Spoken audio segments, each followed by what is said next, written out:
asnjëherë presidenti nuk ka qenë nga opozita.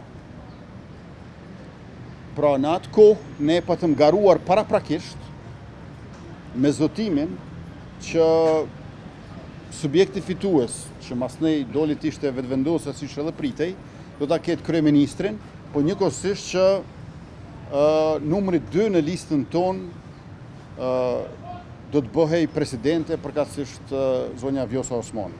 Pra ne atëherë para zgjedhjeve patëm garuar asaj dhe ka qenë një situatë e periudhës së pandemisë e pazakonshme, por tash natyrisht që preferenca jone e parë është presidenti konsensual. Por nëse nuk ka president konsensual, edhe nëse vim të presidentit partijak, atëherë është lëvizja vetëvendosje. Parti për parti jena na. Se ne kemi 53 deputet, e 3 tjerë të bashku, PDK 22 deputet, LDK 18 dhe AK 7 gjithsej bën 47. Pra ne 53, ata 47. Unë po them, letë mos zgjedhim president partijak.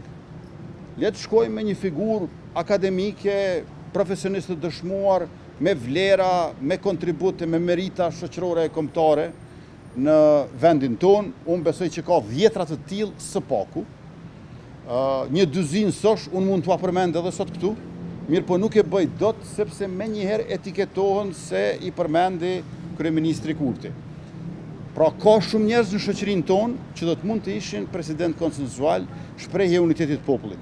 Por, nëse kjo refuzohet në mënyrë kategorike, atëherë kur shkojmë te subjektet politike, para zgjedhësh e mbi gjithë është fituesi i zgjedhjeve, i cili nuk është fituesi i zakonshëm i zgjedhjeve, është fituesi i jashtëzakonshëm i zgjedhjeve. Prandaj në këtë situatë ne kemi të pamundur që të bëjmë marrëveshje politike që e deformon rezultatin zgjedhor. Përndryshe, nëse në skenën tonë politike gjallojnë superambicjet, kjo i bie që të mos mbajmë zgjedhje fare, vetëm takohemi si lider strukturash ose lider fisesh në log të burrave edhe ta ndajmë këtë hise.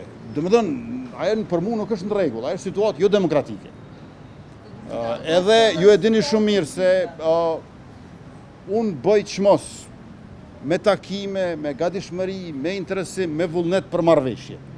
Mirë po, nuk mund të lejojmë që ta shpërfytyrojmë rezultatin zgjedhor dhe nuk mund të vinë atë situatë që kush do të qoftë nga opozita të mendoj se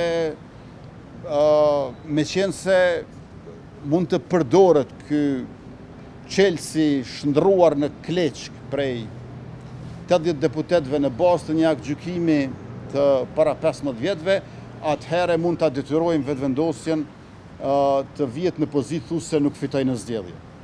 Pra kjo është vështirësia që ne e kemi, por nuk është që neve vështirësitë na dobësojnë.